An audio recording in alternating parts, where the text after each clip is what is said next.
오늘 시편 33편 1절로 22절 말씀을 봉독했습니다. 1절부터 5절까지를 다시 한번 제가 읽도록 하겠습니다. 너희 의인들아 여호와를 즐거워하라. 찬송은 정직한 자들이 마땅히 할 바로다. 수금으로 여호와께 감사하고 열줄 비파로 찬송할지어다. 새 노래로 그를 노래하며 즐거운 소리로 아름답게 연주할지어다. 여호와의 말씀은 정직하며 그가 행하시는 일은 다 진실하시도다. 그는 공의와 정의를 사랑하시며 세상에는 여호와의 인자하심이 충만하도다.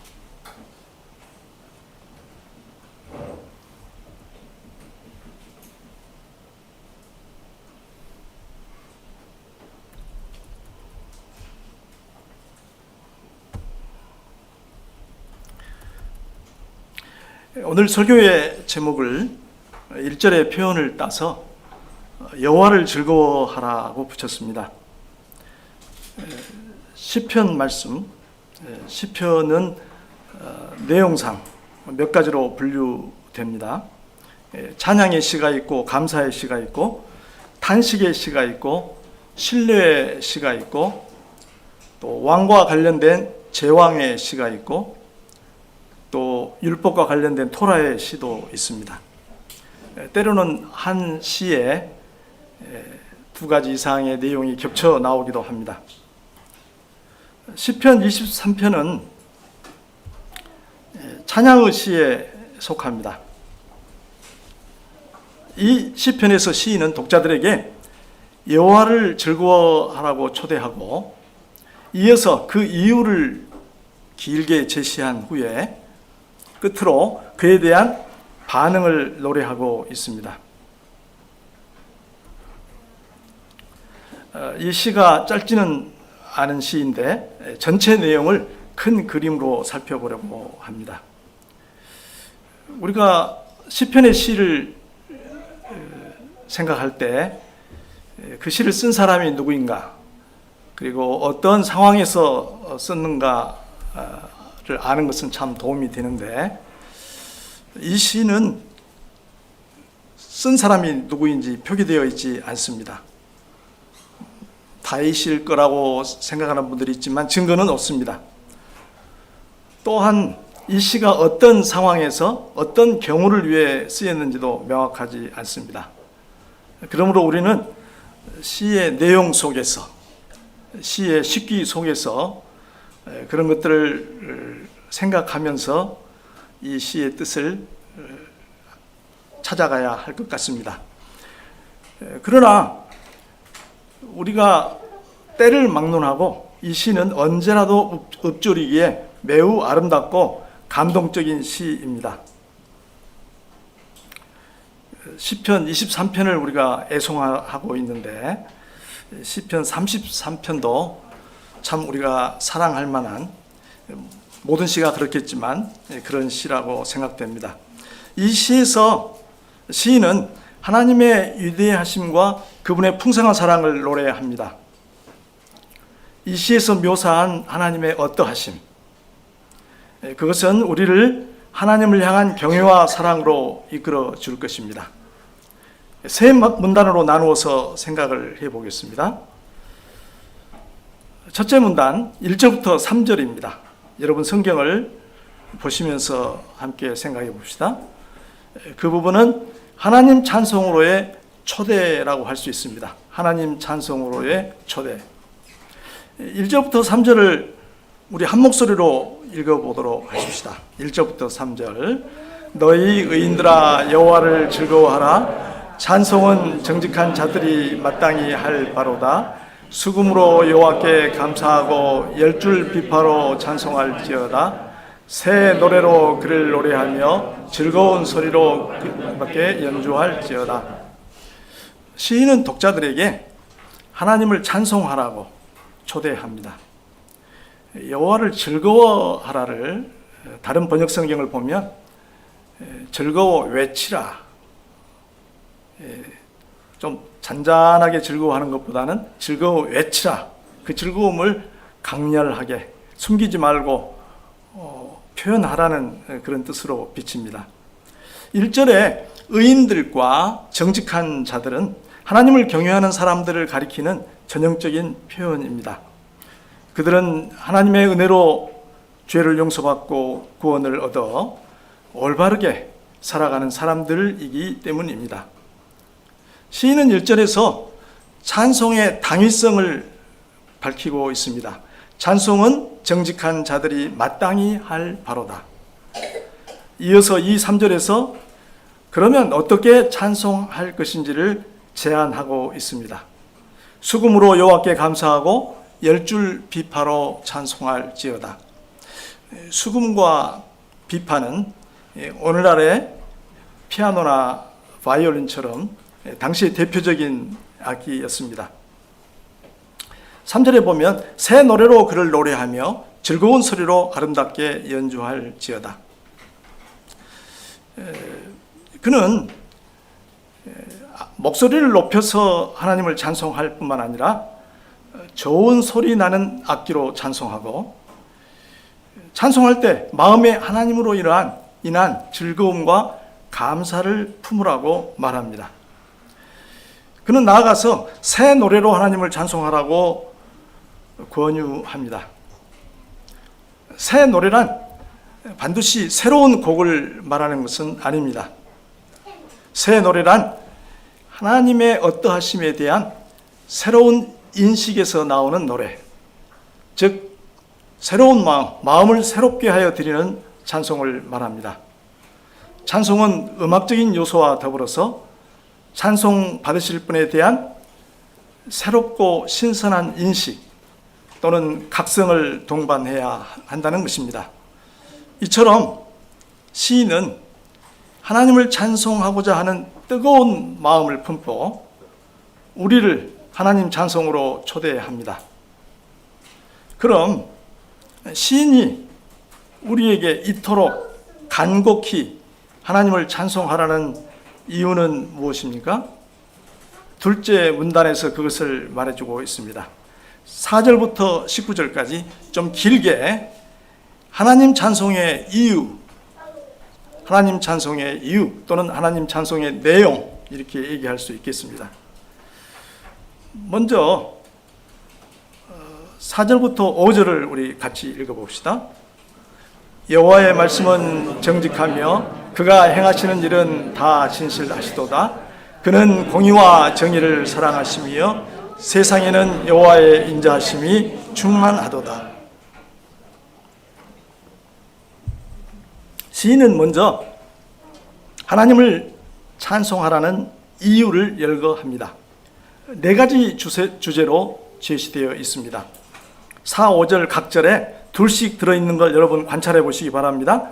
4절에서는 하나님의 말씀은 정직하다. 뒷부분에서 그가 행하시는 일은 다 진실하다. 5절에서는 그는 공의와 정의를 사랑하신다. 후반부에서는 세상에는 여호와의 인자하심이 충만하다. 이 4개의 주제는 그 다음 6절부터 이어지는 4개의 문단과 연결되어 있습니다. 6절부터 19절까지 4개의 문단으로 나눌 수 있고 방금 4, 5절의 주제들이 연결되어 있습니다. 그 문단들은 각각 이 4주제에 담겨있는 하나님의 어떠하심에 대한 실제적인 이해를 담고 있습니다. 그러니까 시인이 시를 썼는데 무슨 논문을 쓴 것 같죠? 아주 논리적인 시입니다. 논리적이고 체계적인 시입니다. 자, 하나씩 연결해서 살펴보기로 합시다. 첫 번째, 시인이 노래한 하나님 찬송의 첫 번째 주제는 뭐였죠? 여호와의 말씀은 정직하다라는 것입니다. 정직은 문자 그대로 바르고 곧다는 뜻입니다. 여기서는 개인의 우리 사람의 도덕적 덕목으로서의 정직보다는 말씀의 명확성을 의미합니다. 하나님의 말씀은 분명하고 직접적입니다. 불확실하거나 모호하지 않습니다. 하나님의 말씀은 반드시 그대로 이루어집니다. 그러므로 그 말씀을 믿는 우리를 실망케 하거나 부끄럽게 하지 않습니다. 그런 의미에서 하나님의 말씀은 정직합니다. 시인은 이에 대한 사례를 6절부터 9절에서 노래합니다. 제가 읽습니다. 여호와의 말씀으로 하늘이 지음이 되었으며 그 만상을 그의 입 기운으로 이루었도다. 그가 바닷물을 모아 무더기같이 쌓으시며 깊은 물을 곳간에 두시도다. 온 땅은 여호와를 두려워하며 세상의 모든 거민들은 그를 경외할지어다. 그가 말씀하심에 이루어졌으며 명령하심에 견고히 섰도다. 앞에 4절에서 먼저 언급했던 주제와 잘 어울리는 사례, 그 내용이라고 생각됩니까? 6절부터 9절 이 각절은 아름다운 대구법으로 되어 있습니다. 6절, 여호와의 말씀으로 하늘이 지음이 되었으며, 그 뒷말도 같은 내용입니다. 표현만 바뀌었습니다. 그 만상을 그의 입 기운으로 이루었도다. 하늘은 하나님의 말씀으로 창조되었습니다. 하늘은 대표적으로 삼라 만상을 얘기하겠죠. 뒤에 만상은 특별히 하늘에 있는 모든 천체를 말합니다. 그의 입 기운, 이것은 하나님의 말씀을 시적으로 표현한 것입니다. 그러니까 6절의 앞과 뒤가 같은 내용입니다. 7절, 하나님께서는 말씀으로 땅과 바다를 나누셨을 뿐만 아니라 바닷물을 한 곳에 모여있게 하십니다. 그 사상을 얘기하는 표현이 참 재미있죠. 무더기같이 쌓으시며 곳간에 두시도다. 하나님께서 창조하셨을 뿐 아니라 유지 보존하시고 섭리하시는 하나님의 역사, 행하심을 표현하고 있습니다. 8절에 보면 온 땅은 여호와를 두려워하며 세상의 모든 거민들은 그를 경외할지어다. 7절에서 살핀 이외의 모든 사실에 대한 사람들의 자연스러운 반응은 두려움입니다. 여기서 온 땅은 뒤에 나오는 세상의 모든 거민, 즉 땅 위에 사는 모든 사람을 말합니다. 오직 말씀으로 세계를 지으신 하나님의 어미함을 알게 된 사람에게 하나님을 두려워하고 공경하는 일은 너무나도 당연한 것입니다. 자, 9절 말씀을 봅시다. 9절 말씀은 시인이 하나님을 찬송하라는 첫 번째 주제를 다시 부각시킵니다. 그가 말씀하심에 이루어졌으며 명령하심에 견고히 섰도다. 하나님은 말씀하셨습니다. 그리고 그분의 말씀으로 우주와 그 안에 있는 모든 것이 생겨났습니다. 이상과 같이 모든 성도는 하나님의 말씀이 정직하다는 사실로 인하여 그분을 찬송하라는 초대를 받습니다.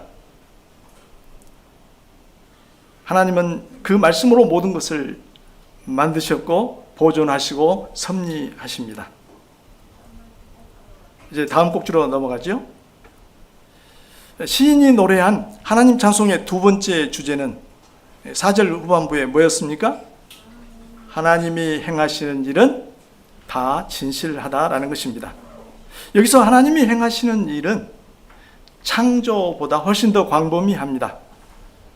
그것은 하나님이 자연 만물에 그리고 인간 역사에 하시는 모든 일을 말합니다. 진실하다는 것은 전적으로 신뢰할 수 있다는 의미입니다. 시인은 이 주제를 예시하기 위해서 인간 역사에 대한 하나님의 계획에 초점을 맞춥니다. 10절부터 12절까지 우리 같이 읽어보도록 할까요? 여호와께서 나라들의 계획을 폐하시며 민족들의 사상을 무효하게 하시도다. 여호와의 계획은 영원히 서고 그의 생각은 대대에 이르는도다. 여호와를 자기 하나님으로 삼은 나라 곧 하나님의 기업으로 선택된 백성은 복이 있도다. 이 부분 역시 각 절이 아름다운 대꾸로 되어 있음을 눈여겨보시기 바랍니다. 10절 봅니다. 하나님께서는 세상을 만드셨을 뿐만 아니라 세계의 모든 나라와 민족을 통치하십니다.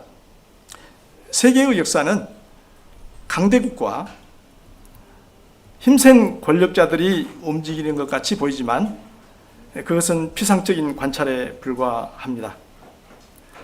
11절에서 하나님께서는 세상을 향한 계획을 갖고 계시며 그것은 흔들림이 없이 성취된다고 노래했습니다. 예컨대 하나님은 예언자 다니엘에게 나라들의 흥망성쇠에 관한 환상들을 보여주셨습니다. 하나님의 계획을 반대하는 많은 인간적인 시도들에도 불구하고 하나님의 계획은 어김없이 성취될 것입니다. 시인은 그 점을 상기하며 주님을 찬양하고 있습니다. 12절은 이에 대한 자연스러운 귀결입니다. 하나님은 온 세상의 절대 주권자이시므로 여호와를 자기 하나님으로 삼은 나라, 즉 주님이 그들의 하나님이 되시기로 한 나라는 참으로 복이 있습니다. 여기서 하나님의 기업이란 하나님의 소유가 되어 있다는 뜻으로서 하나님과의 매우 특별한 관계, 그 관계를 표현합니다. 이상과 같이 시인은 모든 나라와 민족을 다스리시는 하나님을 찬송하라고 외칩니다.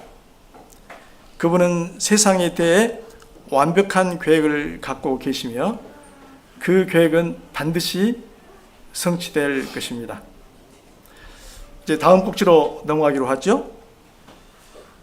시인이 하나님을 찬송하라고 초대하는 세 번째 주제는 5절 상반절에서 하나님은 공의와 정의를 사랑하신다라는 것입니다.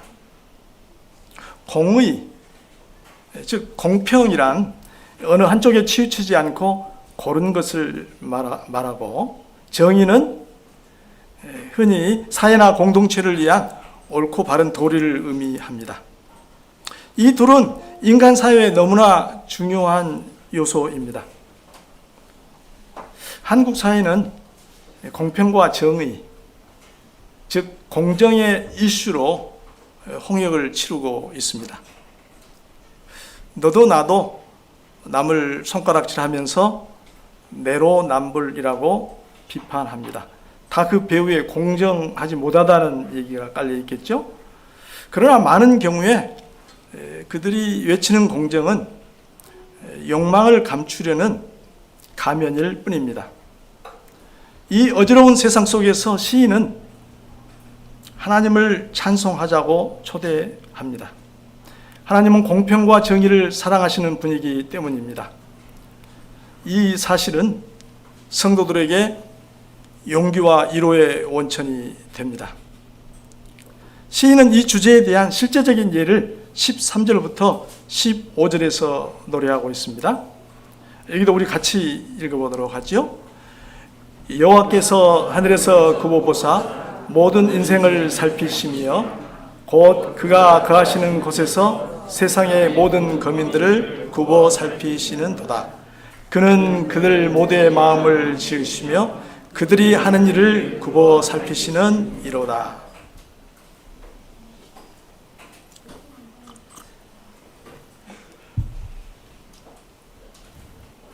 이 부분은 하나님의 행동 한 가지를 말을 바꿔가며 묘사하고 있습니다. 즉 하나님께서는 높은 위치에서, 지극히 높은 곳에서 모든 사람을 굽어 살피신다는 것입니다. 13절에 하늘, 또 14절에 그가 거하시는 곳, 그리고 13절에 모든 인생과 14절에 세상의 모든 거민이 대꾸를 이룹니다. 시편에 가장 자주 차용되는 수사법은 대꾸법이죠. 한 가지 사실을 서로 다른 말로 표현하고 있습니다. 이 석절에 나오는 세 동사, 굽어보다, 살펴보다, 굽어 살피다, 이 동사들은 무심코 바라보는 것이 아닙니다. 감독 또는 평가의 의미가 들어 있습니다. 감찰하시는 것입니다. 하나님께서는 사람들을 굽어 보시면서 그들의 행동을 평가하십니다. 15절의 말씀처럼 하나님께서는 모두의 마음을 지으셨습니다. 그러므로 우리의 마음을 잘 아십니다. 하나님은 사람의 행동만이 아니라 마음의 동기까지도 평가하십니다. 물론 그 평가의 기준은 공평과 정의입니다. 이상과 같이 하나님께서는 모든 사람을 굽어 보십니다. 그분은 사람들의 행동을 철저하게 평가하시며 그 동기까지 꿰뚫어 보십니다. 그분은 우리가 누구인지, 우리가 무엇을 하는지, 왜 그것을 하는지 다 아십니다. 그리고 그 평가의 기준은 공평과 정의입니다. 시인은 우리에게 공평과 정의를 사랑하시는 하나님을 찬송하라고 초대합니다. 마지막 꼭지가 남았습니다. 시인이 하나님을 찬송하라고 초대하는 네 번째 주제는 5절 하반절에 같이 한번 말해 볼까요? 세상에는 하나님의 인자하심이, 여호와의 인자하심이 충만하다. 인자하심이란 변치 않는 사랑, 한결같은 사랑을 말합니다. 당신의 백성을 향한 변치 않는 사랑, 한결같은 사랑을 인자하심이라고 우리 성경에 번역이 되어 있습니다. 하나님께서는 그 고귀한 사랑으로 죄인들을 찾아오시고 구원하시고 또 보살펴 주십니다. 그 사랑으로 죄인된 우리를 위해 그리스도를 보내주셨습니다. 5절에서 시인은 이러한 하나님의 사랑이 세상에 충만하다고 말합니다. 온 세상 구석구석 어느 한 곳에도 그분의 사랑이 나타나지 않는 곳은 없습니다. 시인은 이 주제에 대한 실제적인 이해를 19절부터 19절에서 노래합니다. 제가 읽겠습니다. 많은 군대로 구원 얻은 왕이 없으며 용사가 힘이 세어도 스스로 구원하지 못하는 도다. 구원하는 데 군마는 헛되며 군대가 많다 하여도 능히 구하지 못하는 도다. 여호와는 그를 경외하는 자 곧 그의 인자하심을 바라는 자를 살피사 그들의 영혼을 사망에서 건지시며 그들이 굶주릴 때에 그들을 살리시는 도다. 고대에는 전쟁이 잦았습니다. 지금도 지구촌 여러 곳에 전쟁이 진행되고 있죠. 전쟁의 패배는 모든 것을 앗아갑니다. 오늘 시인은 그 전쟁을 우리에게 상기시키고 있습니다. 군대, 용사, 군마 이런 단어들이 등장합니다.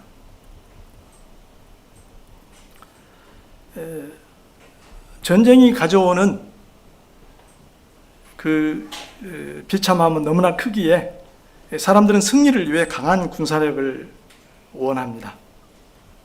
그러나 시인은 승리가 군사적 힘을 통해서만 오지 않는다고 말합니다. 대단한 믿음이죠. 하나님에 대한 중요한 믿음입니다. 강한 군대를 갖추려는 노력은 해야겠지만 승리는 하나님이 뜻하신 경우에만 오는 것입니다.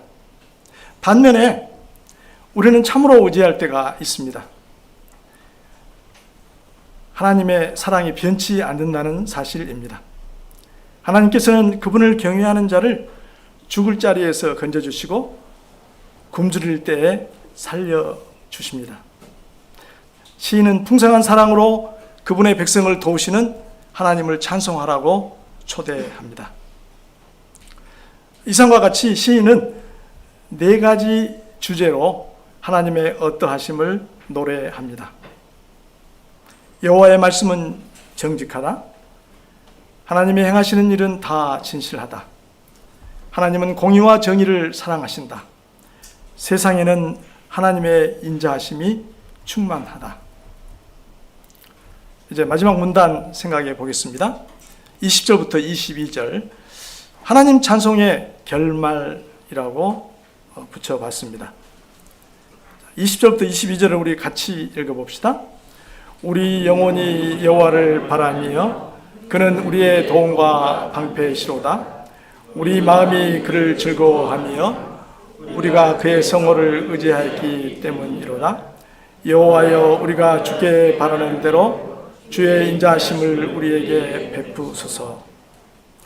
이 결말은 시인이 위에서 노래한 하나님의 어떠하심에 대한 자신의 반응을 담고 있습니다. 시의 첫머리에서 2인칭 너희로 시작을 했죠. 너희 의인들아 여호와를 즐거워하라. 이렇게 찬송을 요청한 시인은 결말에 와서 1인칭 복수 우리를 사용하고 있습니다. 우리.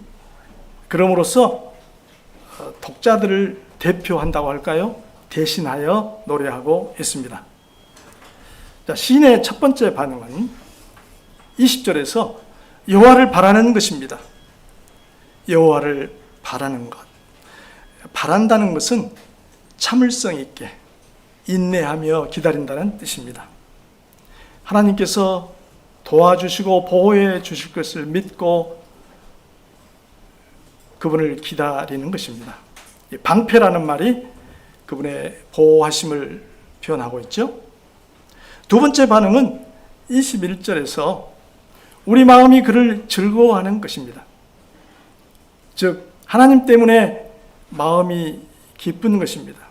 마음속에 기쁨을 품는 것입니다. 그 기쁨은 하나님의 성호, 즉 그분의 거룩한 이름, 다시 말해 하나님 자신을 의지하는 데서 생겨난 것입니다.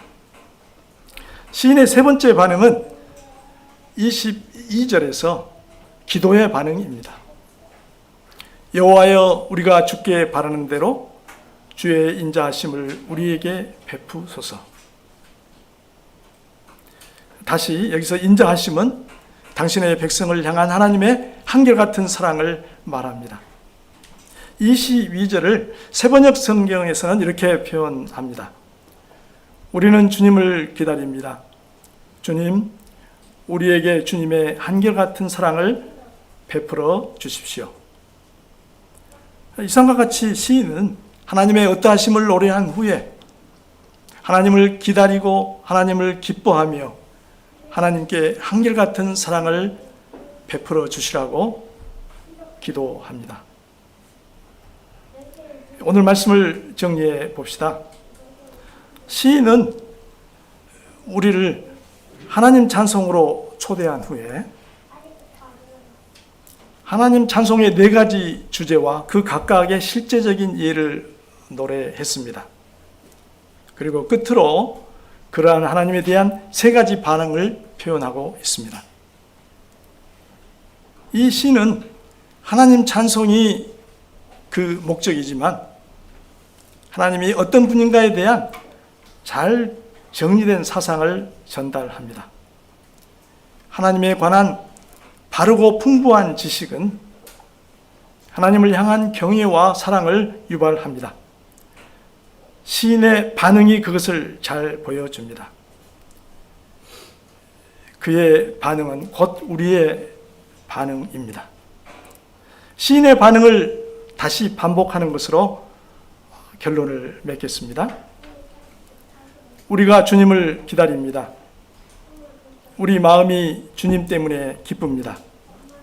우리에게 주님의 한결같은 사랑을 베풀어 주십시오.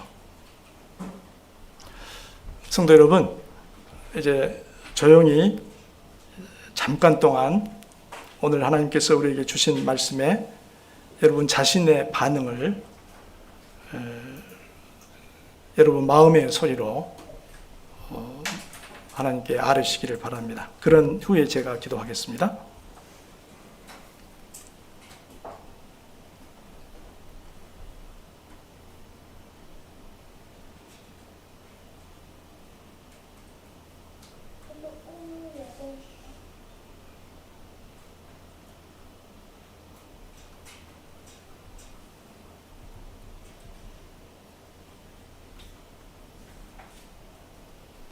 자비하신 주님, 오늘 주신 말씀에 감사를 드립니다. 오늘 시편 말씀을 통해 하나님의 위대하심과 사랑을 찬송하게 하시니 감사합니다. 주님께서 말씀으로 세상을 창조하시고 보존하시고 섭리하심을 찬송합니다. 주님께서 나라와 민족들을 다스리심을 찬송합니다. 주님께서 공평과 정의로 인생들을 굽어 살피심을 찬송합니다. 주님께는 풍성한 사랑이 있음을 찬송합니다. 주님, 주님을 기다리는 저희에게 한결같은 사랑을 베풀어 주십시오. 우리 구주 예수님의 이름으로 기도합니다. 아멘.